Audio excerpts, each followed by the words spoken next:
You're watching News at Prime. Let's pick up on this discussion now. The Independent Electoral Commission, in collaboration with the International Relations and Cooperation Department, they've reportedly started shipping out the voting material to the 111 missions around the world. Almost 80,000 South Africans living abroad are registered to cast their ballots on the 29th of May. Let's speak now to the Chief Electoral Officer at the IEC, Sy Mamabolo, who joins me in studio. Mr. Mamabolo, thank you very much for making the time.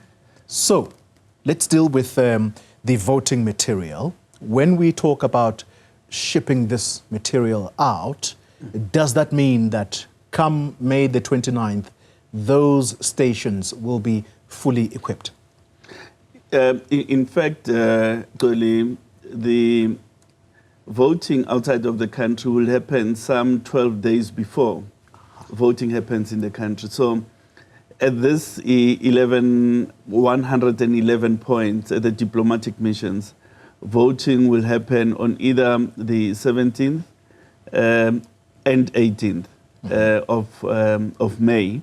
That gives us about 12 days or so before actual voting day in South Africa. Right. The reason South Africans abroad vote early is because the ballots must be returned in the country for counting.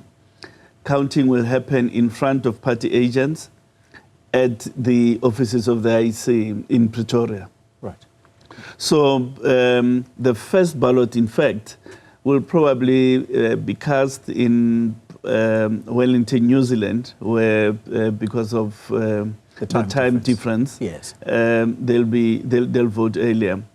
And all we want to indicate, in partnership with our colleagues at DECO, we are pulling all stops to ensure that arrangements are effective to facilitate voting for South Africans living abroad. The material is already left the country, and our colleagues have begun confirming receipt of those packages which are necessary to facilitate voting. The Australian matter, that is between yourselves and the Democratic Alliance, where are things there? Because there was this fight to at least make available another voting station, given the distance that people living in Australia who might want to vote. I think it was in Perth, if I am correct. Indeed, you are correct. We felt that it's important that that decision of the Electoral Court be appealed. And as such, we filed application for leave to appeal, whose effect is to suspend the order. And the primary reason being that the IEC does not own facilities outside of South Africa. DECO does. But even then, DECO does not own facilities everywhere in all cities around the world. There are very limited facilities at the missions, most in the capitals, yeah, of the host countries. So that's where the matter is at. The order is suspended by the effect of the application for leave to appeal. So we are proceeding at the 111 points around the world, and we want to offer a good service to South Africans at those 111 points. Yeah. When you say that these ballot papers or these votes that are going to be cast abroad, they have to be back in South Africa in time, that when vote counting starts, they are already here. So we know that 17th and 18th of May, that's those are the two dates for voting there. By when would you expect the ballot boxes to be back in the country? In fact, as soon as voting closes at the missions, packages will be returned back via a diplomatic process, which we're working out together with DECO. Now, the law says that these packages must be back in the country by 2100 hours on voting day. So they must be back by 2,100 hours on the 29th, so that they can be included in the counting process. However, we do think that there's ample opportunity for them to travel back, to be relayed back into the country in time before the final results are concluded. Let's then come closer to home. Yep. There are cases, court cases that are taking place. Let's deal with those quickly. How many cases are you likely to deal with in the coming week? I'm talking about cases that are before courts. And how confident are you that you're going to put strong arguments in your favor? There are 3 cases that the Concord will hear on Wednesday. Mm-hmm. ACT, Labour Party.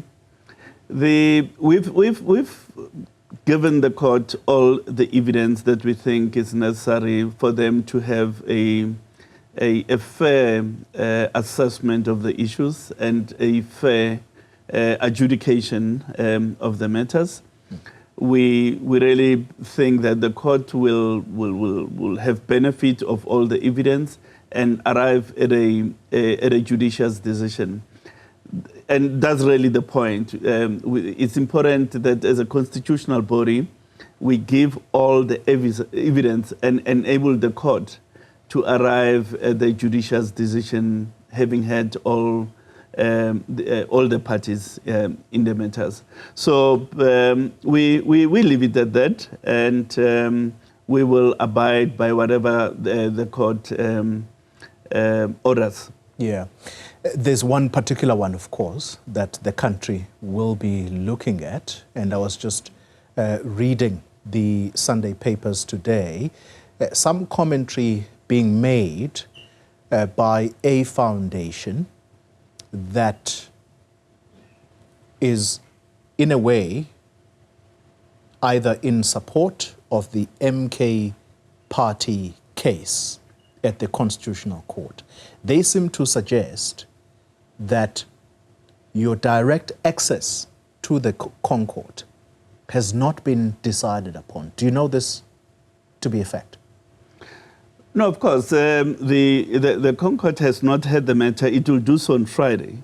And part of the oral submissions will be precisely about that, whether the court believes direct access must be granted or not. So that will be part of the submissions and argument that the court will hear on Friday. As on our part, we will be submitting our heads of argument tomorrow, and I think the respondents will have an opportunity to file their heads of argument on Wednesday, and the matter will then be subject to oral hearing on Friday. Yeah. Again, I think it's important that once the pleadings are closed, once everybody has submitted their papers, we give the court an opportunity to reflect on the issues and again come to a judicious decision, a decision which we all need to abide by. Reasonable prospects of success on your side? Look, the Commission wouldn't have taken this course of action if it believed there were no reasonable prospects of success. We do believe in the correctness of the case that we took to the Concord. We believe that it is important that every South African be placed in a position of knowledge as to whether what does Section 47(1)(e) actually mean in the context of a sentence meted out by the Constitutional Court. And again, whichever way the Concord calls it, the Commission will abide by that, will receive the clarity that we need for everybody, for this election, but also for future elections. Yeah. Now that you're here, Mr. Mamabolo, yes, let me take this opportunity for you to address it once and for all. Yep. The matter that seemed to take social media by storm, that infamous picture, or should we say famous picture now, of yourselves seated together with the US embassy officials. Some people saying that that was untoward, that you meet with the United States officials in that fashion. Was there something untoward about that meeting? Absolutely not. Absolutely not. In fact, the Commission meets with an array of stakeholders, including the diplomatic community. In fact, as regards the diplomatic community, we've seen the EU group of ambassadors to give them really our state of readiness, to sell the country, to sell our electoral form of democracy, our electoral democratic system. We've met with the Caribbean grouping of ambassadors. We've met as well with the Asian grouping of ambassadors for the same purpose. We are meeting on Wednesday with the African grouping of ambassadors with the same purpose, to give them our state of readiness, to give them really the strength about the South Africa's electoral democracy. And nothing is untoward about that. It's not happening for the first time in this election. It happens one election to the next. In fact, in partnership with DECOM, the minister will also be convening a briefing for all heads of missions in the country so that they can receive a similar briefing. So nothing untoward. We're not asking for money. We're not asking for technical assistance. We're not asking for anything. We're just saying, please know, this is where we are. This is what we've done. Yeah. This is what remains to be done. And is part of the processes that we do election from one election to the next. Nothing untoward in our view. Very briefly, in my final question to you, special votes, the application for special votes. Where is that process now? I understand it's been closed. Yes, indeed. Applications for special votes closed on Friday, the 3rd of May. At the point we closed, there were some 1.6 million South Africans who have successfully applied for special votes. Of course, we've received a substantial number of manual applications. Those are in the process of capturing. Yeah. We hope that by Friday we'll be able to complete their capturing and give the country a final figure as to how many people are due special votes on the 27th and 28th. In other words, the 2 days preceding Election Day. Thank you very much for that explanation. Chief Electoral Officer of the IEC, Sy Mamabolo. Thank you very much for making the time for us here on News at Prime.